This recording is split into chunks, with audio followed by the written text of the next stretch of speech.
Good morning, everybody. Welcome in to the point. We're doing well on this Sunday morning. Hope you've all been having a great weekend. I know I've been with the excellent weather and the great sports that are available. And today, doing a podcast today because there's just the last 2 days been a lot of games, a lot to catch up on. NFL draft days 2 and 3. So with all that happening, with all that interest, I wanted to hop on here and talk to you all this morning, not to mention, a polarizing game in the NHL last night to react to. So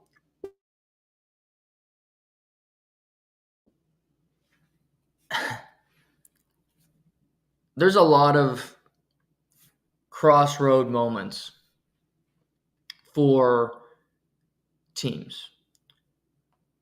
I think back to the Chicago Blackhawks losing getting swept by the Nashville Predators in 2017.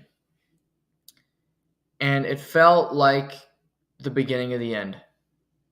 Felt like that dynasty, 3 championships, Kane, Taves, Seabrook, Keith, Crawford. It was over. The Islanders in the 80s.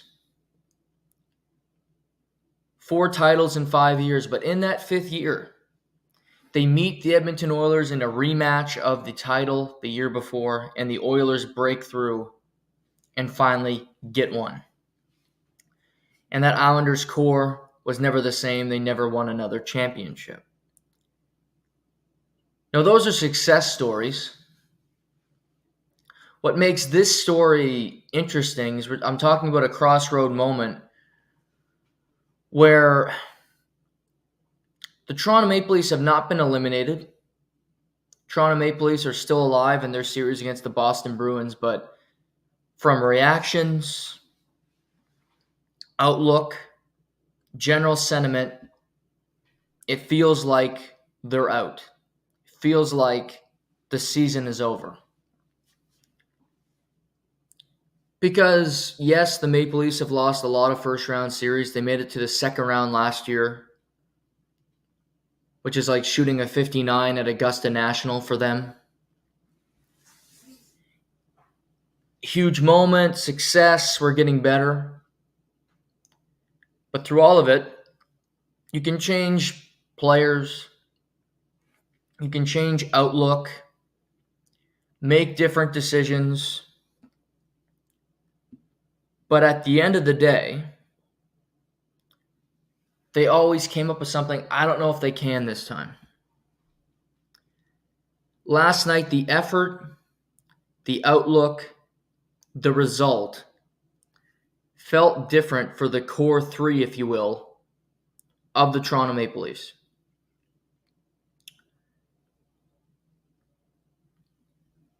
I look at the whole game as an utter waste of time for them. If you want to give them credit for showing up in the third period, go right ahead. I'm not doing it. They scored a goal in the third. Way to go. You played hard for 20 minutes of a 60-minute game. Way to go. And it just wasn't their night. But I think you can lose a game. Like, for instance, the Tampa Bay Lightning lost in Game 2 to the Florida Panthers. It was captivating.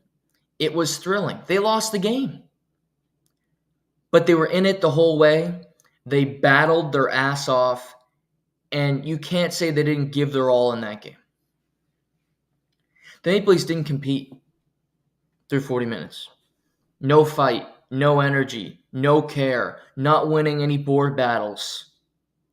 Stupid decisions by bad defensemen. They look unprepared. They look unmotivated. And the Bruins ate them up and spit them out. I view last night as different because you get to a Game 7, you battle hard, you lose by 1 goal a lot of times. They lost to the Lightning by 1 goal in 2019. You go through these moments, you go, shit, we were so close, but we just didn't have enough. Last night was a no-show. Last night was who played well on this team, who wanted to compete, and Sheldon Keefe, who's wearing it, who knows that his job very much is on the line as being the head coach of the Toronto Maple Leafs, said, and this is a direct quote, you can question a lot of things about last night, but you can't question the effort. I think the best thing that you can question is the effort. It's an idiotic quote. It makes no sense. I mean, did Joe Biden become Sheldon Keefe overnight? Like, did he forget the talking points? I don't get it. You can question everything about the effort.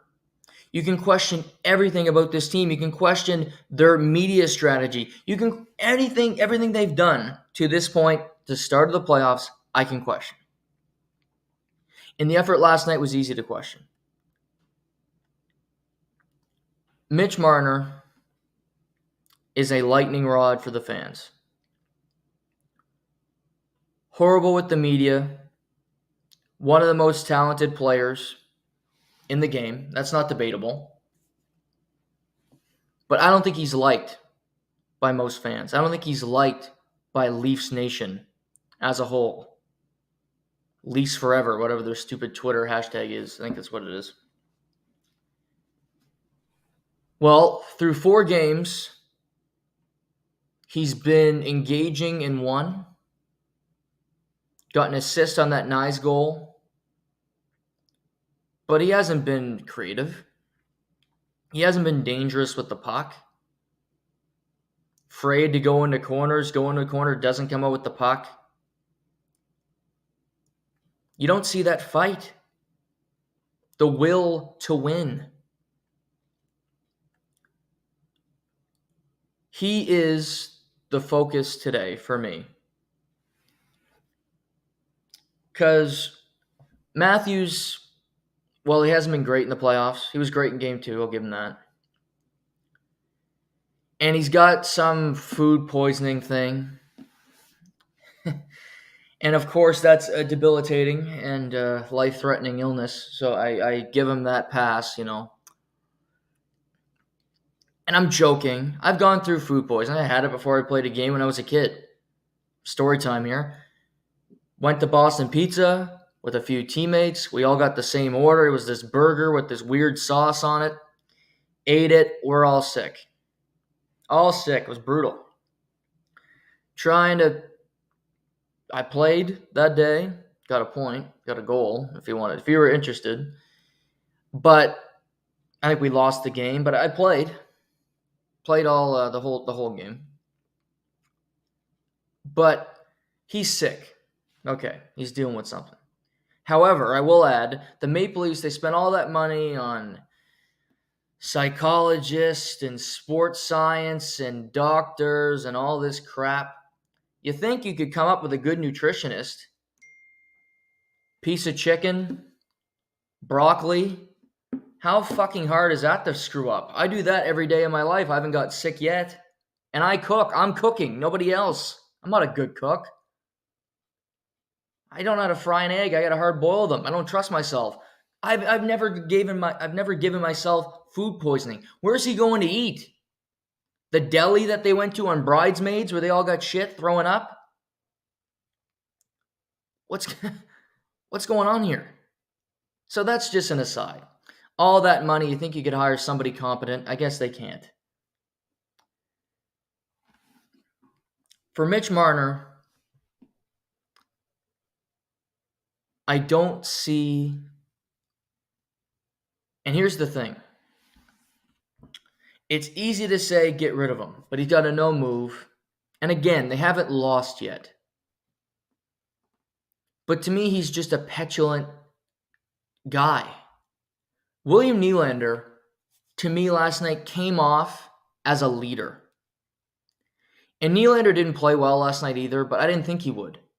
First game back after whatever the hell he had. We still don't know. Migraines, bad back, concussion, food poisoning. Who knows? We don't know. The Leafs haven't told us. What I do know is that, to me, in that interaction, if you haven't seen it, go look it up. If you see him on the bench talking to Matthews and Marner, he looked like a veteran. He's like, let's just play hockey. Stop crying. It's not junior hockey. Let's go out there and play. Enough of this. And he's not going anywhere. He's signed long term. He's a Maple Leaf. He's there for the future. Brad Treliving made that decision. When they lose this series, I don't know how you come back with the 3. And Marner can say, I'm not going anywhere, and he has that right, and he has that option.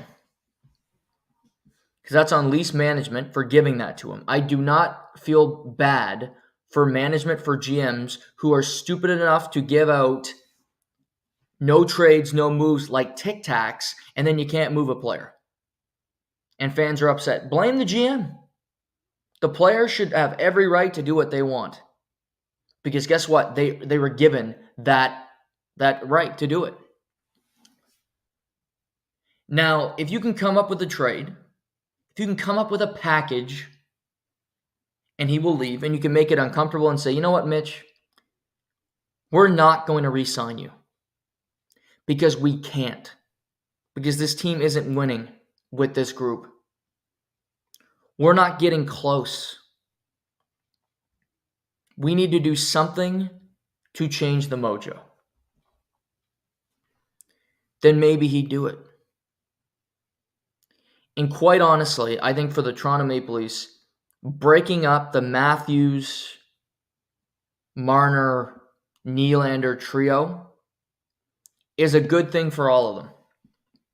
It's a necessary evil. You have to rip off the Band-Aid because I just think like a business analogy. If you're in a business, you're breaking even every year, which is what the Maple Leafs basically do. You make the playoffs, you lose in the first. That's breaking even. If you're running a business for a decade, you're breaking even every year. You're not that successful of a business. You're a good enough business to keep the lights on and pay your employees, but you're doing no service to yourself. For Brad Treliving, Brandon Shanahan, and this core, keeping this group of players together, you're breaking even. But your return on investment is not getting any better. You're like, oh, yeah, we broke even again, and it's better than losing money. It's better than being the Ottawa Senators or being the Montreal Canadiens or your rivals who missed the playoffs.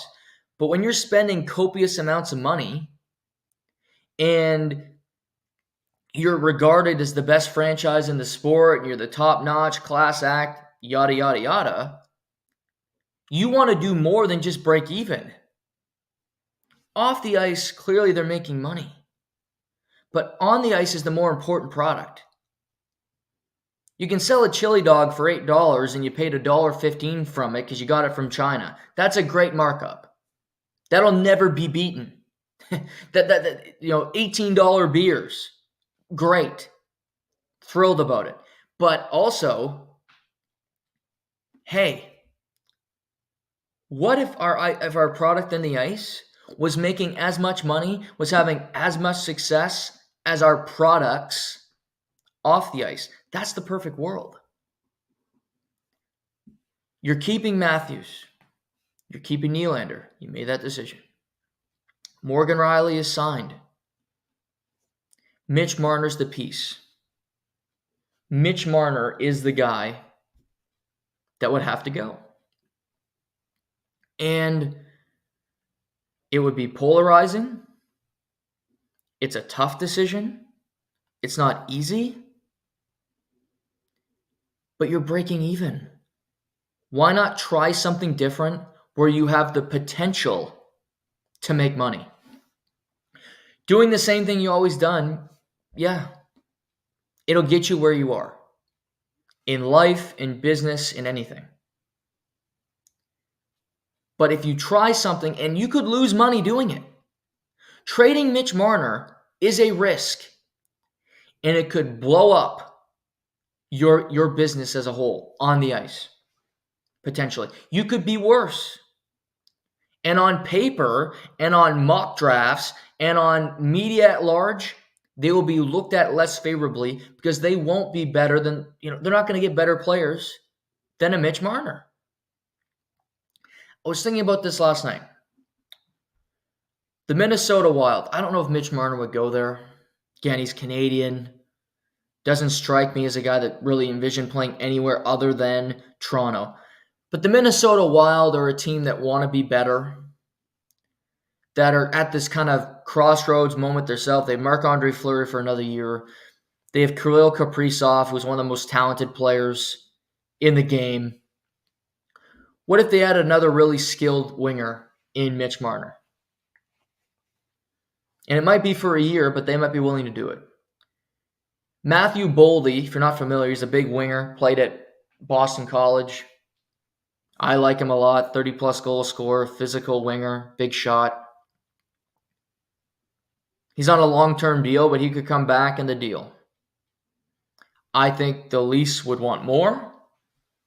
They could get more from the Minnesota Wild. If you had some bookend defensemen, you're not going to get a top-notch defenseman from the Minnesota Wild. But again, this is where it's difficult. If you're going to put together the perfect trade and say, we want a top-notch defenseman, Mitch Marner has to agree to go to that team. You could have a deal in place. Torrey Krug was going to be traded to the Philadelphia Flyers last summer. He vetoed it because he had a no move. He's still in St. Louis. So my whole soliloquy here could be a moot point. Because if he's not willing to leave, then he's not willing to leave. You can say we don't want you. You could bench. You could throw pizza pockets at him. If he wants to still be in that building, the key card clears, he's going to stay. Simple as that. That's the position that they're in. So envisioning, what if we, for me, dealing into a place where maybe you don't get that top-notch defenseman that you love. Obviously, you'd like a top-notch defenseman, but teams aren't just trading them. The Maple Leafs know better than anybody. You can have a team full of bad defensemen, because they do. Their defense core sucks. TJ Brody draws in last. He played horrible. And he's played horrible since about October, and that's when the season started, if you're unfamiliar. Liljegren sucks. Their best defenseman in this series has been Joel Edmondson. He's been better than Riley. Riley was better last night, but better than what? Being better than pretty horrible in the first couple of games of the series? You got to get that number one, they don't come around. You try to facilitate a trade, you get 2 or 3 pieces that helps your team. And then you sign, say, a Brett Pesce in free agency, who I like a lot, who would improve the Maple Leafs just overall team defense. And you might look at it and go, we only have 2 star players on this team in Nylander and Matthews. We only have 2 star players. But think about it this way. How many star players do the Florida Panthers have? Matthew Tkachuk is a star. Superstar. An unconventional one because he does things differently than your prototypical guy. But he's a superstar. Is Carter Verhaeghe a superstar? No. But he's a 30-40 goal scorer and he's pretty good. Brandon Montour. Not really a talked about defenseman. If you think around the league, who's got the best D? You wouldn't think Brandon Montour. He's pretty good. Remember him in the playoffs last year? Playoffs this year? He's been pretty good. Sam Reinhart. Breakout year. 57 goals. But he can play in the power play. He can play in the penalty kill. He's a versatile player. Is he a superstar? No, he's a star player. Maybe fringe. Bobrovsky, good goaltender. But, he's had his struggles. So, Florida, the team that won the division, doesn't have the Leafs' talent at the top end. And yet, if the Panthers played the Maple Leafs in a series, and I've been saying this forever, they'd smoke them. because they're better, they're well structured, they're better coached. They do a lot of things better. But sticking to this ideology that you have to have three superstars at the top, and that's always been the Leafs ideology from day one. It's a nice luxury to have, don't get me wrong.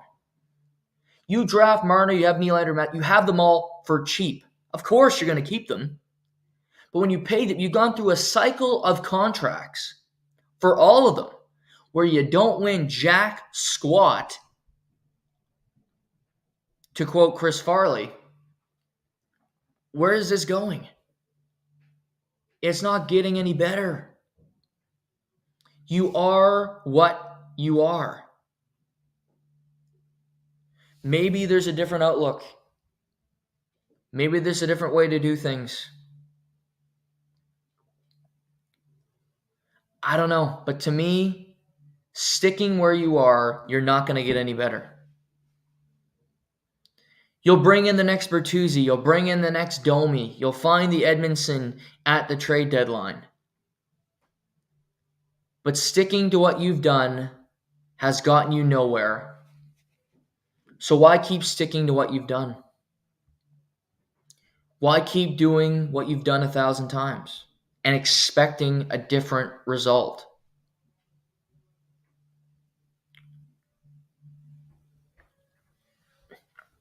They shouldn't be done in this series. Because 5-on-5, they are so superior to the Boston Bruins. They are far more talented. But I think Boston wants it more. Brad Marchand's been the best player in the series.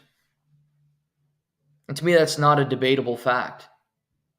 If somebody wants to name a Maple Leaf that's been better than Marchand over the course of the 4 games, let's debate. I'll win the debate. You'll lose the debate.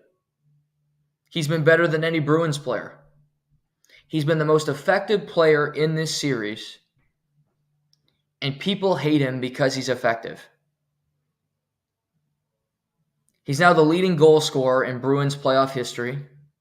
He's going to be a Hockey Hall of Famer. He's a Stanley Cup champion. And he's in the Maple Leafs' heads. They can do nothing. That's all they focus on is Marchand. And he doesn't do anything. He's not going to react and take a stupid penalty like a Max Domi would or like a Jake McCabe would. He's too smart. He's too savvy for that garbage. To me, he's been brilliant. The Maple Leafs have defended Pastrnak extremely well.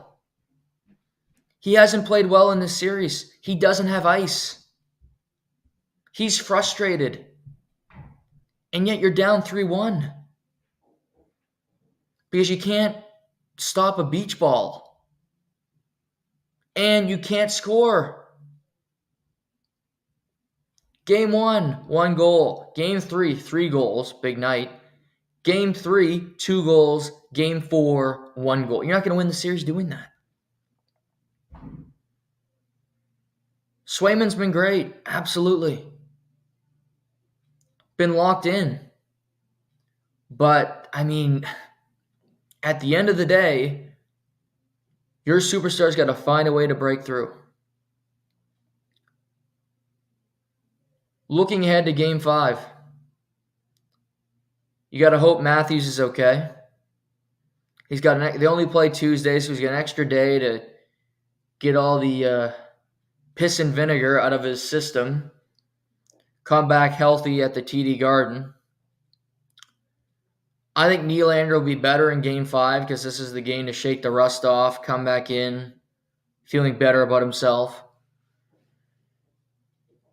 Game 5, you have to do something different. I think Joe Woll will get the start. I don't think it's because Samsonov's been bad, so to speak. I just think they need that sea change. They need something different, some mojo, some cliche that it might be better. It could go different than it has the past number of games.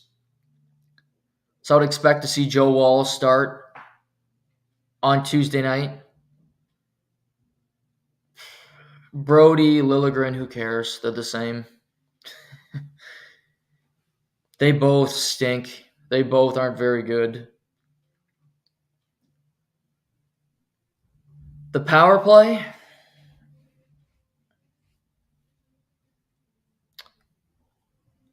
I would put Matthews on a power play with Nylander,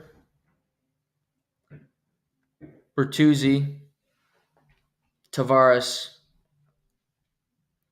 and oddly enough, Robertson.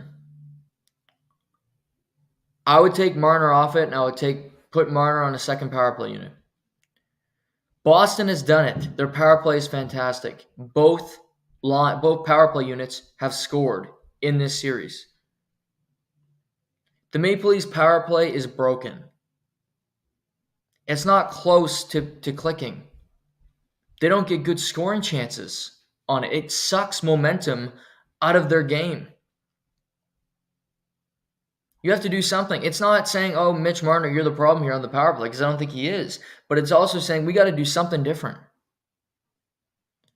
Throwing these guys out there again and again and same fucking setup, drop pass, trying to get it in the zone, try to find Matthews, but he's covered. And then we got to force a pass and it gets intercepted and it's down the ice. I mean, how many times can you do that in a series where you go, we got to make a change here?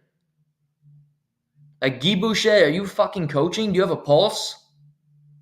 You run the power play. Like, what's going on? Sheldon Keefe, maybe run it the next game. I don't know. It feels a little bit questionable to me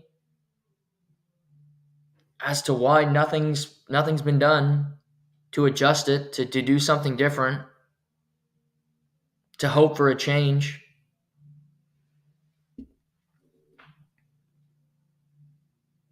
Boston doesn't have to change much. They win 2 games in Toronto. Goaltending, Swayman's been phenomenal. Get more bodies in front of them, but for the Boston Bruins, keep playing the same game. Keep forcing the Maple Leafs to make mistakes, to take stupid penalties, take advantage of it. Marchand, keep doing your thing.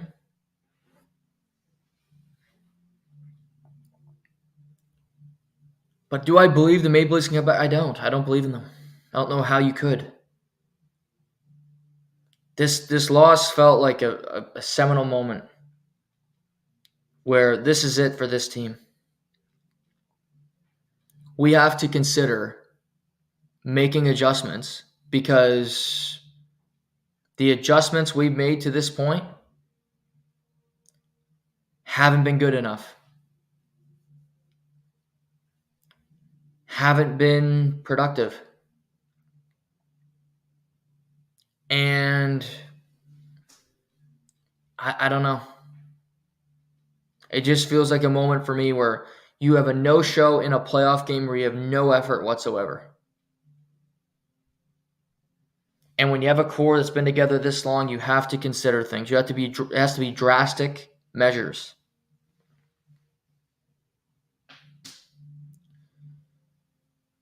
But last night it was a pathetic effort. A pathetic effort. Nothing positive from that game. Mitch Marner has a third period, so maybe somebody in the media can write he played hard. There will be an article. Somebody will write it for the Leafs media that he played hard last night. He had a hell of a third period. Way to go. The game was fucking over. That third period, I shouldn't even watch that third period. Should have got some sleep. Couldn't because the Dallas-Vegas game went till 3 o'clock in the bleeping morning. But hey, we all have our problems. Speaking of Dallas and Vegas, great game last night. Dallas jumps out to a 2-0 lead early. They dominate the first period. Controlling the ice, have the puck. Logan Thompson really keeps Vegas in the game. Then you see Vegas crawl back and you go, uh-oh.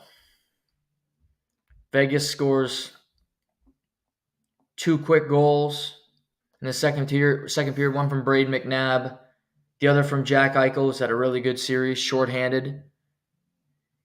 And then we don't get a goal until the end of the first overtime, 16:23 to be exact. Wyatt Johnson, second of the game, notches the game winner, and keeps Dallas' season alive. Because if they lose last night's series over, you're down 3-0 to the defending champs. But they find a way. It's now a 2-1 series. These two teams are both really good. Two heavyweights clashing in the first round. Dallas has a lot of things I love about their team. They're fast. They move the puck. They're efficient with the way they utilize their attackers. And they have a lot of different ways that they can cut you up, that they can hurt you. And the power play is one of them, but also you have guys like Wyatt Johnson who will get to the net, who will fight for space and make it happen. That's his game. He can score with the best of them, but it's also, hey, I'll get to this dirty area, take a cross check a couple times, and wait to score a goal. Miro Heiskanen is an all-world talent. Can do a lot of things. Talked about crossroad moment. If Dallas loses this series, their team will be different for a lot of different reasons. Joe Pavelski, he could retire. Joe Pavelski, one of the best American-born players ever, has never won a Stanley Cup. Great career. Captain in San Jose for a long time. Goes to Dallas. They go on a couple deep runs. Tyler Seguin, Jamie Benn, both getting up there in age. Trying to win when you have Chris Tanev on this team, who's an older player. So they know this. For this group, it's our kick at the can, trying to win a Stanley Cup. We have the team to do it. We have a really good young goaltender. That was Jake Ottinger's best game of the series.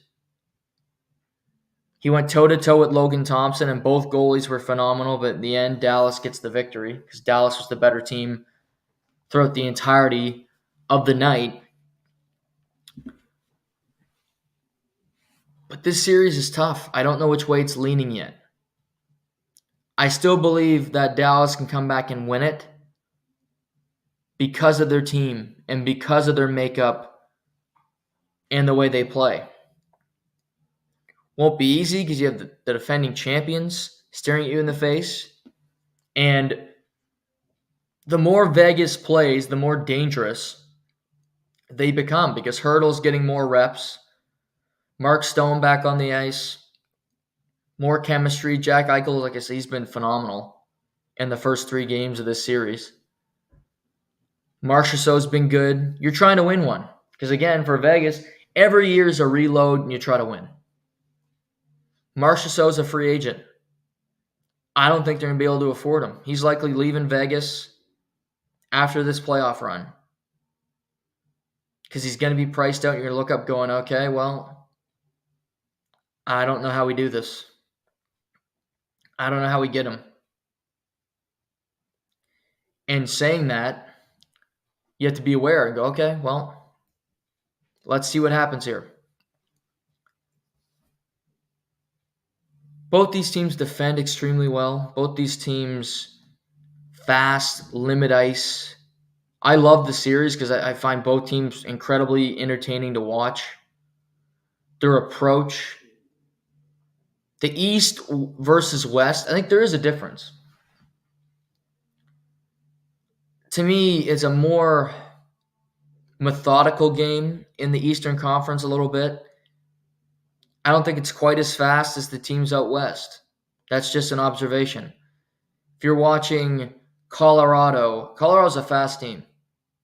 Doesn't hurt that you have Nathan McKinnon, who, just tries to skate through the ice, wants to get to the bottom of it every time he's out there. But even look like a guy like Mikko Rantanen for a guy at that size, he can move. Cale Makar can skate. McDavid, Draisaitl, Bouchard. To me, out west, it's a high-tempo, big hits, fast. And the East is fast too. But the Bruins aren't a fast team. They're more methodical. I don't view the Florida Panthers as a fast team, so to speak. I think they play their game. They play their style. And if you let them establish their style, you're in trouble. Tampa, not a fast team to me. If you go through the list of the one East team that plays extremely fast and they play sloppy, it would be the New York Rangers. And to me, a lot of time it's to their detriment because they play so up-tempo, they play so fast, and yes, they're a great team, and I think they'll sweep the Washington Capitals later tonight, but that doesn't mean you're going to win a Stanley Cup. To me, they leave a lot of open opportunities for opponents when you play that way. And if you look at, for instance, other teams out east, Florida, Boston kind of mind, they don't like to give up great opportunities, and they'll play that slower style, play great defensively, get back into the zone, be accountable, be in the right spot. That's the way they have to approach the game. That's the way their team's built. That's the way they have to play as a team if they want to ultimately win. But Dallas, Vegas, Game 4 tomorrow in Vegas. If it's a split, who knows? Because then Dallas has home ice back. I viewed if Vegas wins last night, they're going to win this. I think if Vegas wins tomorrow night, like when we're chatting on Tuesday, recapping that game, if Vegas is up 3-1, I don't see them losing the series because I don't think Vegas will lose 3 games in a row. I just don't. I think they're too good of a team to lose 3 games in a row. They'll have too much established. They'll know what they're doing. Now, can they lose 2 out of 3? Yeah, I do. I think they can do that. That is a more I can see that happening. Much better chance of that taking place. But I don't see the 2 in a row thing. The 3 in a row, pardon me. But you get great performances from guys like Heiskanen, Wyatt Johnson last night, and the Stars stay alive. Couple teams fought off elimination yesterday.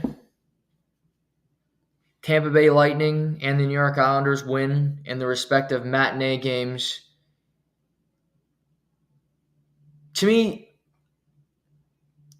2 different reasons for why these teams won. But I want to start with the Islanders. The Islanders won this game to me because Matt Barzal refused to lose. Matt Barzal was phenomenal from puck drop until the game ended. He was the pulse. He was the best player for the Islanders.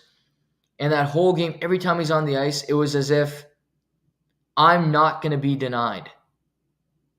I'm going to have an impact on this game. We're going to find a way to make this happen. And he did. He scored the opening goal for the Islanders. They then take a 2-1 lead. Carolina ties it late because their power play is lethal. You go through an overtime where I thought Carolina was the much better team in the first overtime. But Semyon Varlamov was rock solid. Then you get to the second overtime, not long in. Robert Bertuzzo, a guy you're like, that guy's still in the league, yeah. Trade deadline acquisition, takes a shot from the point, grazes off Matt Barzal into the back of the net, and all of a sudden the Islanders survive and force a Game 5 back in Raleigh on Tuesday. I give credit to him because I think Matt Barzal has been a lot better player since Patrick Roy became the head coach of the New York Islanders. He's been given more creative freedom. He's been given better line mates. And when you have a skilled player, you have to let him be a skilled player. He's not a checker. He's not a guy that's just going to be, okay, we need you to stay in this box and be responsible 200 feet. No, you're not optimizing his talents by doing that. And I give him credit. I think Matt Barzal's a good player. I don't think he's a superstar. I think some people might look at him that way. But he's as talented as anybody. I mean, he can do a lot of different things. He's really fast, smart guy, not afraid to go on the corners, get mixed up a little bit. But the Islanders won a game in this series, and I give them credit for that. For not giving up, playing hard yesterday. Varlamov and Freddie Anderson, I thought, were both fantastic in their respective nets. Both teams played pretty well defense. The Islanders played their best defensive game of the series, not giving up huge. I mean, Carolina scores 2 goals, both on the power play. And they're lethal on the power play.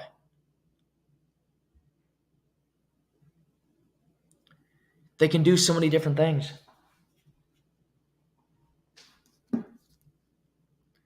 Stefan Nason, you probably never heard of him. He was a waiver pickup, played in New Jersey. He's got 3 goals in 4 games, all on the power play for Carolina, because that's how they utilize him. He plays on the 4th line with Evgeny Kuznetsov otherwise. But on the power play, he's in that bumper position, and he scores a ton of goals. That's just his niche. Again, he's not a skilled guy, but you can put him on the power play. Finds ways to be productive for Carolina. What I love about Carolina is they know who they are as players. Jacob Slavin is the human eraser. He's going to eliminate scoring chances, and he's going to help Brent Burns move the puck off the ice to put Carolina in good scoring chance position. That's his role, and he knows it. Brent Burns is an offensive defenseman that will take chances because he has the human eraser back there.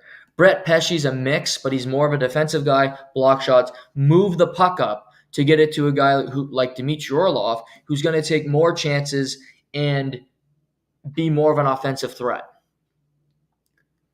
Aho is a creative strategist. Svechnikov is the joker card in the deck. You don't know what you're going to do with that card. It's a trump card. It's a little crazy. He might go for the Michigan. He might have a game where he does nothing and you're upset with him. But I thought Svechnikov was great. It was his best game of the series yesterday. I thought he was fantastic. But he's so creative. He's got a great shot. But he's a willing passer. That Brendan Moore missed where before you look at him and go, all this guy does is shoot the puck. He's kind of selfish. You're like, okay, well, he can shoot the puck, but he's become a better player by being a part of the Carolina Hurricanes.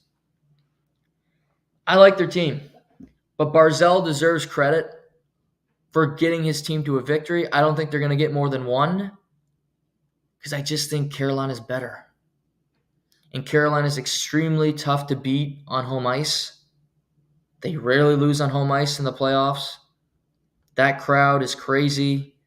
They'll want to close it out. They're going to likely watch the New York Rangers play today, see them sweep the Washington Capitals and go, hey, they're getting some rest. We're going to get some rest too. Let's start mentally preparing for the New York Rangers. But credit to Matt Barzal. In the Lightning Panthers game, I thought,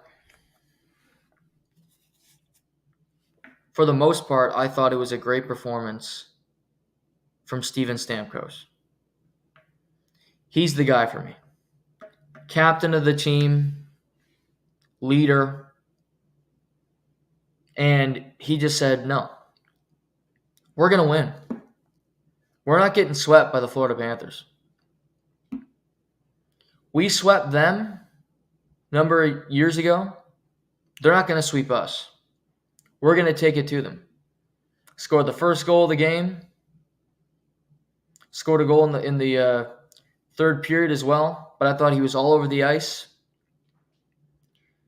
But their best players had room to work.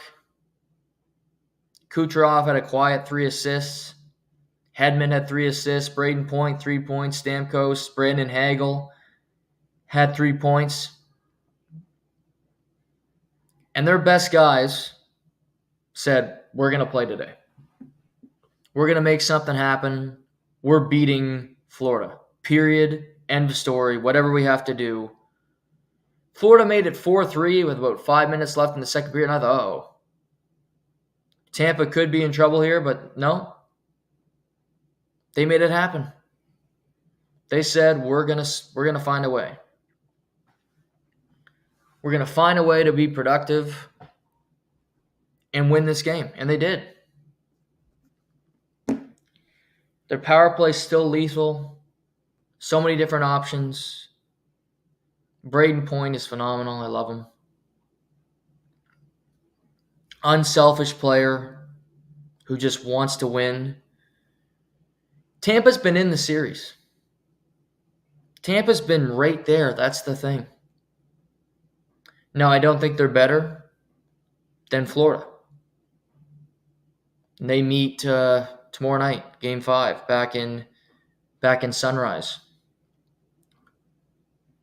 And as much as I think Tampa has those vets, they have Vasilevsky. You're a good team. You've battled hard. Game 2 could have went either way in that goalie showdown. I'm not guaranteeing a win for Florida tomorrow because at the beginning I picked Florida in 6 to win the series. But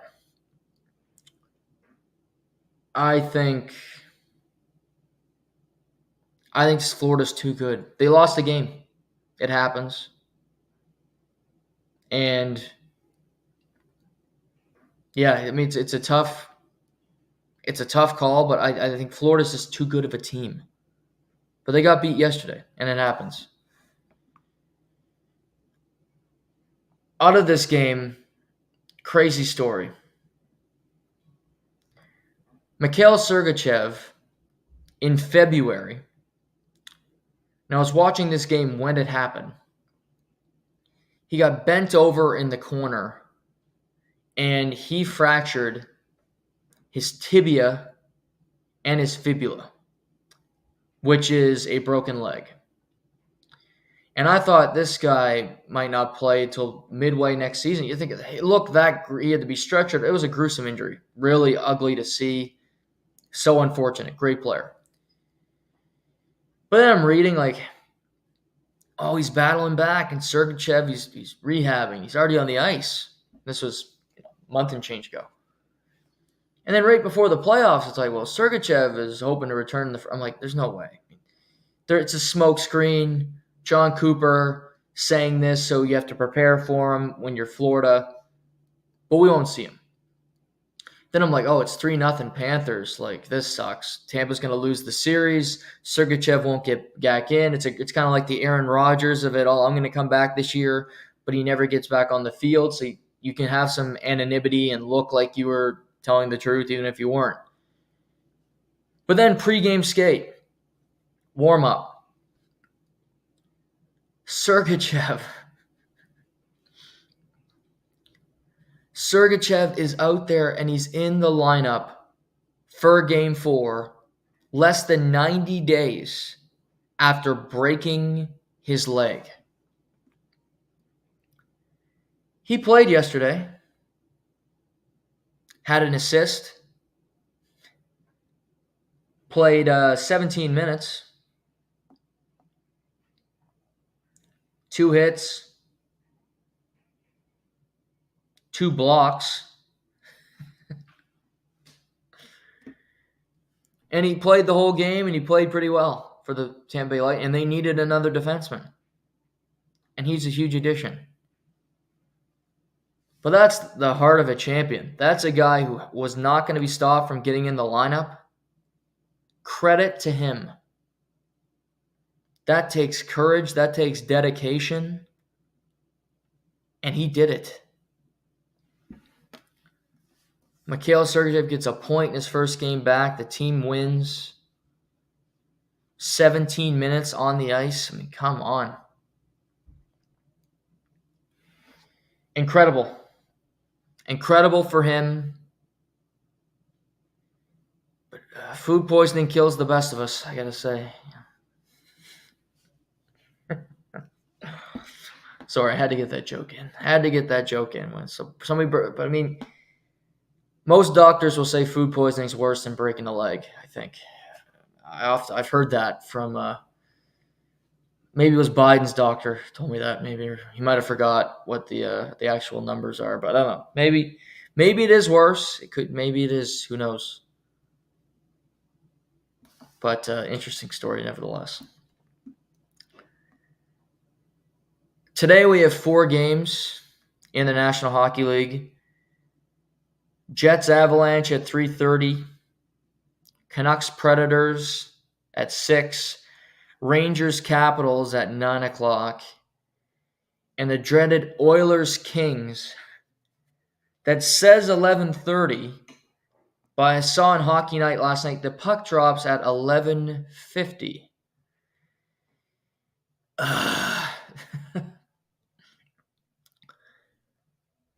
I can't wait to watch that 11:50 puck drop. That's just ridiculous. I mean, come on. 11:50.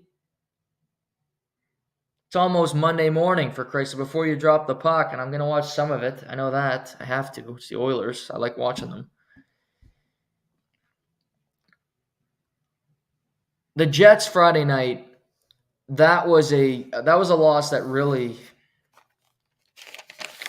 you can't have. I'm watching the game. I thought the Jets through 30 minutes were the better team, just like they were in Game 2.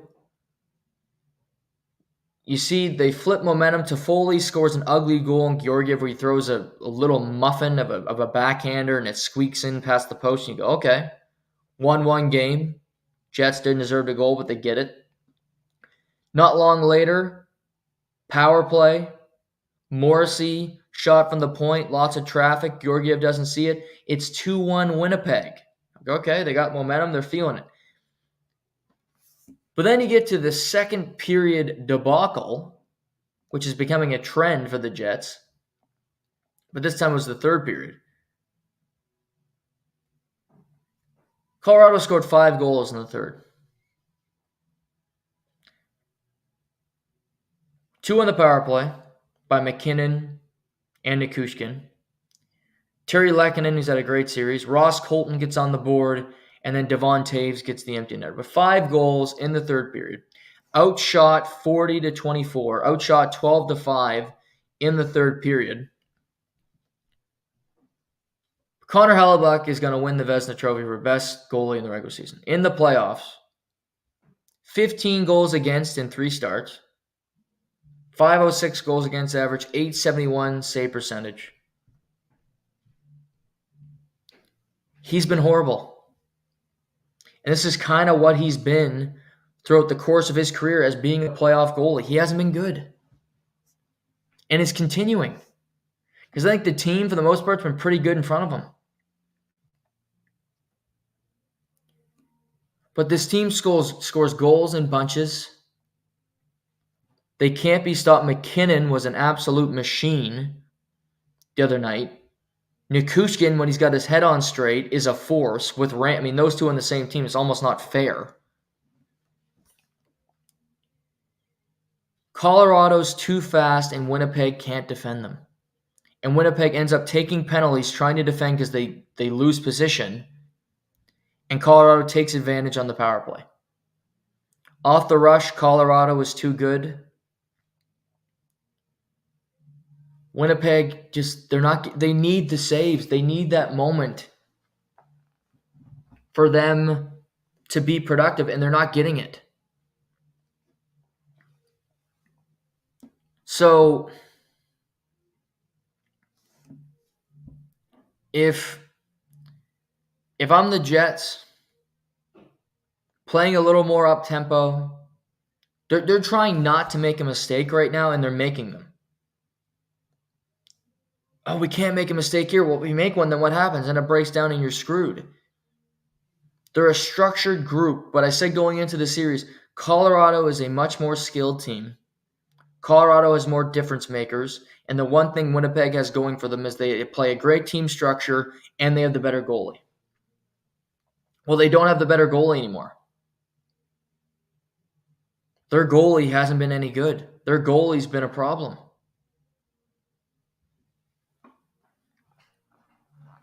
And it's unfortunate, but he's just not helping the team. Hellebuyck is a liability more than anything else.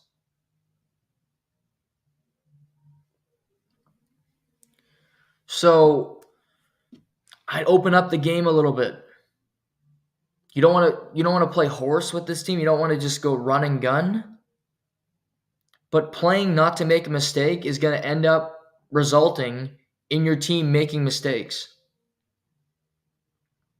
And that's what I'm seeing from the Winnipeg Jets. Don't fall asleep. Get a save. Play your first 30 minutes like your next 30 minutes. And they can't sustain it.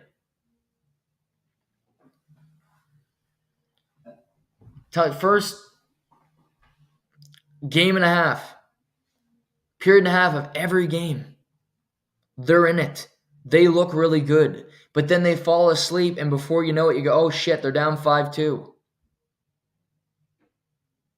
We're not coming back here. It's a tough moment. Canucks Predators, game 4 this afternoon in Nashville. Nashville dominated Vancouver the other night. Dominated them. And the Vancouver Canucks made history because they had the second fewest shots on goal in Stanley Cup playoff history while winning a game. They had 12 shots, and they won the game 2-1. Well, Nashville outshot them 30-12. Luke Evangelista scored late to keep it interesting, but Casey DeSmith was rock solid, didn't look phased, and he was good enough. Vancouver scored 2 power play goals behind performances from JT Miller, Quinn Hughes, and Brock Besser because they combined in all 3 of them. Pettersson was dreadful again, played 17 minutes. I didn't see that fight from the group. They didn't play with energy. They didn't play like they wanted to be. It was a walk in the park.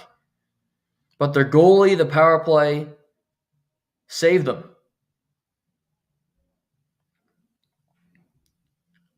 They need to wake up, or they're going to lose this series because DeSmith's a backup. He's not going to be that good. If they play like they did, they're going to lose, and they'll lose bad. Pettersson's been awful through 3 games. JT Miller was great the other night. But creating offense on a regular basis, not taking stupid penalties, being engaged, that's what they need to do. For Nashville, I go, okay, let's play a similar game. More bodies in front of them. Forsberg was quiet for me. He played 25 minutes, but he needs to do a little bit more. Yossi played 30 minutes in a loss. I mean, their top dudes played big minutes. If you look through it, McDonough played 25 at his age. Forsberg, 25. O'Reilly, 25 minutes. They shortened their bench, and they didn't give a lot of guys a lot of ice. Jankowski played 8 minutes. Luke Schenn played 13. McCarron, 11. Jason Zucker played 12 minutes. They have options, but they don't have the scoring threats of Vancouver, and that's why I picked Vancouver to win this series. But they can outwork them, and if Vancouver's mindset is the same it's been throughout this series, Nashville can absolutely beat them because they're a game team and they do have some guys that have the potential to break it open. But they need to find it. They need to get to those areas, create scoring chances. We'll see if they can do it. I think Nashville wins today. I think it goes back to Vancouver 2-2. I think the Avalanche win today. There's just predictions. Late game tonight, Oilers-Kings. Oilers dominate Game 3. Kind of like Game 1. It was the Leon Draisaitl game for me. He was buzzing. He was a force. Physical. Just all over the ice. He just dominated. Edmonton dominated the game in general. Vander Kane was great in the game. But I love Draisaitl, to me, was the best player on the ice. and he was the first star, so that makes sense. He only played 17 minutes, but he was great. Hyman had another 2 goals, because why not? It was just a great team performance. It was 3-0 after the first period, and I go, okay, this game's over. This game's over, because they're just too good and they're all over them. The power play is lethal. They scored 3 power play goals the other night, so LA's got to stay out of the box. They have to be ready for the physical forecheck. Do not give Edmonton that much ice, because if you give them that much ice, they are going to kill you. They're going to make it hurt. But LA's a good team. Edmonton's just better. Edmonton's taken that step. A better team than the Los Angeles Kings. More options. More skill. Kings got to keep playing physical, but don't go over the line. Don't force the refs to make a decision. That's going to hurt you. Doughty can only do so much. I think he's been really good in the series. Kopitar, they're vets. But you need consistently good efforts from Kempe every night.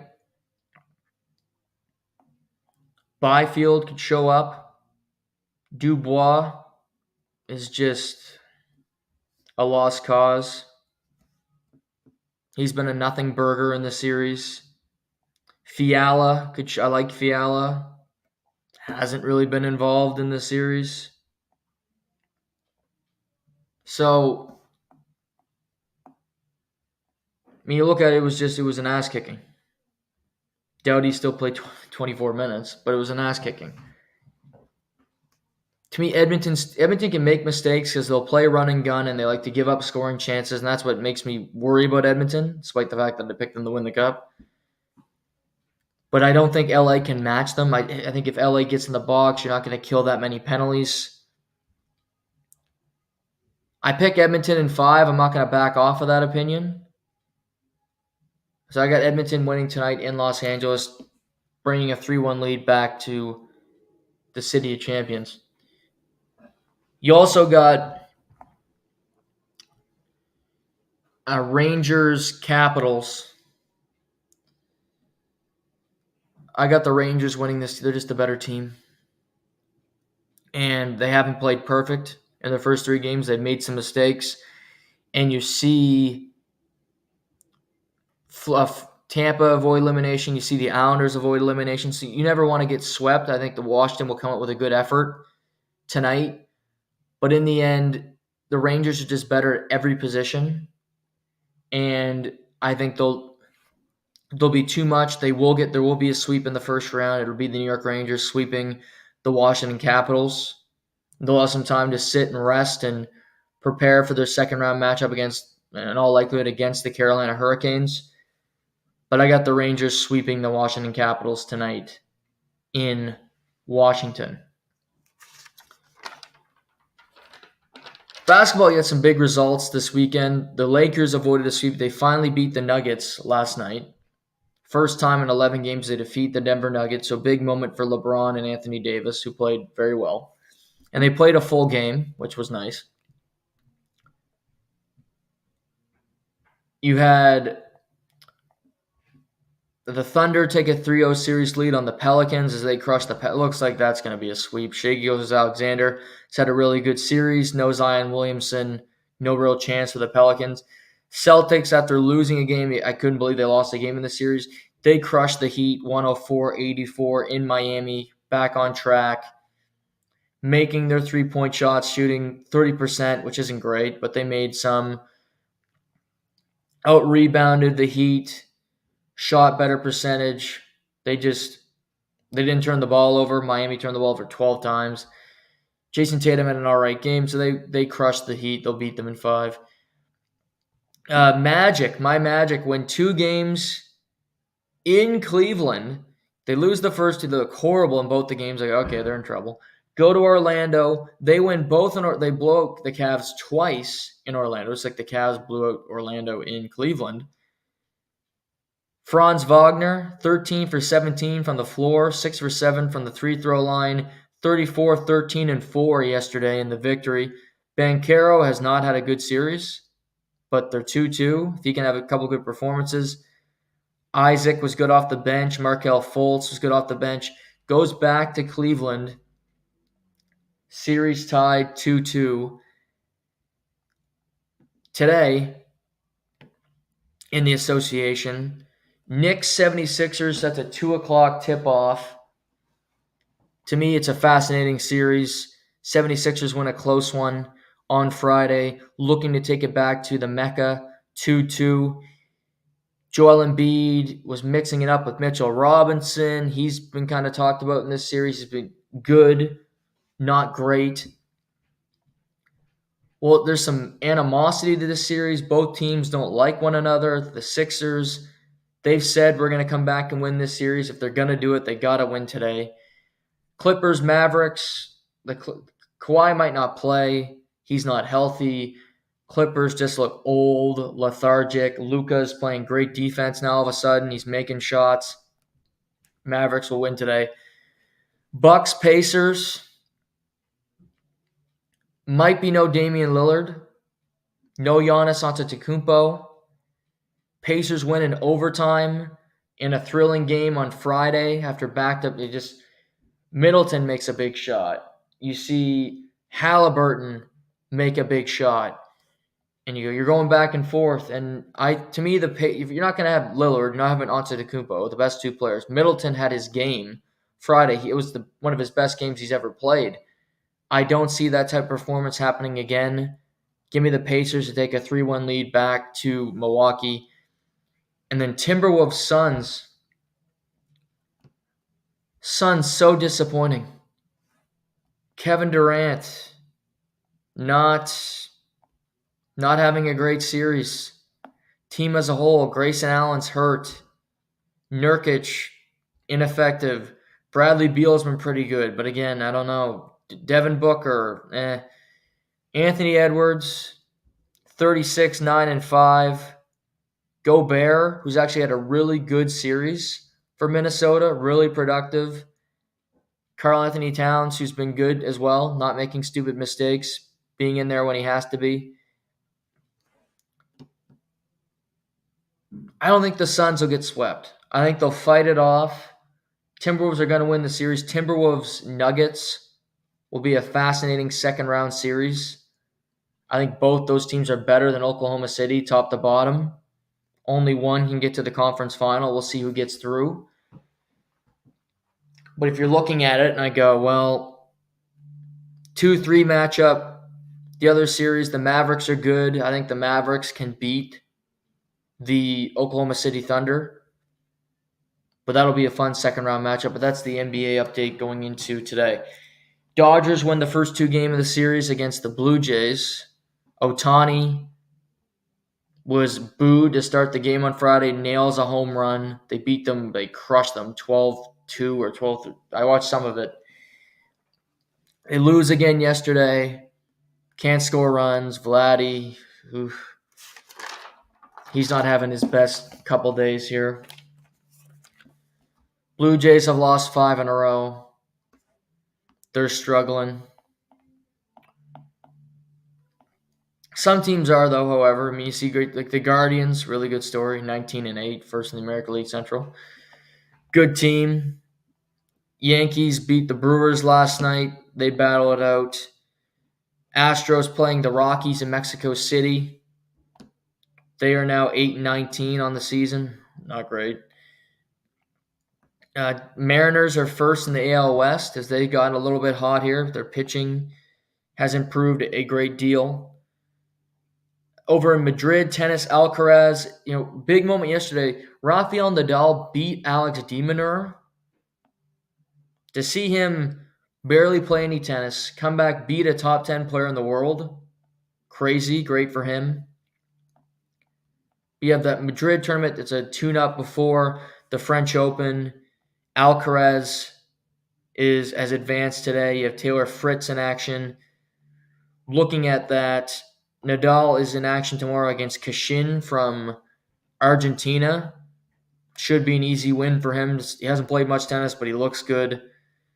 You have Sinner in his draw. You have Casper Rudd in his draw, who's great on clay. Felix Auger-Aliassime, Daniil Medvedev.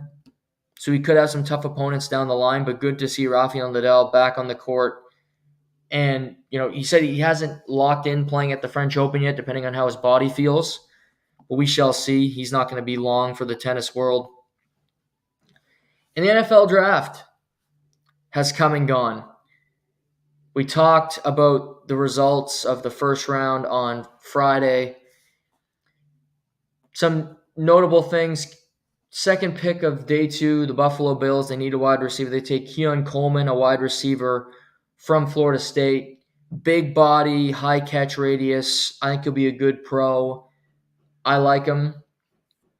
The Chargers, interesting day. They get Ladd McConkey, a wide receiver from Georgia who kind of fits Harbaugh. They also get Mike Sainstrill, who he had at Michigan, who he liked a lot and obviously played for him. So he gets one of his players back. He gets Junior Colson as well, a Michigan guy. He unfortunately did not get Blake Corum. He goes to the Rams a couple picks before the Chargers. So his running back goes. I thought the Patriots overall had a pretty good draft. You get your quarterback. They get Jalen Polk, a wide receiver from Washington, who could be good at the next level. Just picks. Adonai Mitchell fell all the way to 52 for the Colts. Couldn't believe that. Talented. He's played in 5 national championship semifinal or championship games. Questioning his character. For the Colts, Michael Pittman, Adonai Mitchell, Jonathan Taylor. This is giving Anthony Richardson a chance to succeed next year. They were nearly a playoff team this year. I like that pick. I thought the Panthers had a good draft. They get Leggett at the end of the first round to add a wide receiver for Bryce Young, which they needed. They get Jonathan Brooks, the first running back taken at 46 from Texas. Reportedly, the Cowboys want him. They made that known. Don't know why they made that known publicly. But then the Panthers actually traded up to go get him. So suck on that, Jerry Jones. Eric All, tight end, goes to the Bengals, an Iowa tight end. I like him too. I think he's a versatile threat at the next level. For quarterbacks, after the 6 in the first round, one was not taken until the 5th round, which was Spencer Rattler. He fell all the way to 150, getting taken by the New Orleans Saints. So he's now a member of the Saints. Jordan Travis, the Florida State quarterback who broke his leg towards the end of the year. He gets taken by the Jets in the 5th round, so he'll sit behind Aaron Rodgers. You had Michael Pratt, the quarterback from Tulane. He actually went in the 7th round. I thought he'd go higher. I like him a little bit more. I like Audric Estime, the running back from the Notre Dame Fighting Irish. He goes to join Sean Payton with the Denver Broncos. I'll do a more up-to-date who I liked, who I didn't like as I go through it. But I enjoyed the draft. A lot of good players. Some teams got better, certainly. And it's, reason for optimism moving forward. That's it for today. Be back on Tuesday to talk about the games from today and Monday night. And we'll preview the Maple Leafs Bruins game 5. But enjoy this beautiful Sunday. Thanks for hanging out this morning. If you did, if you can't catch us now, catch us later on any podcast platform that you enjoy. But until next time, enjoy the rest of your weekend. I'm Noah Warren. This is To The Point.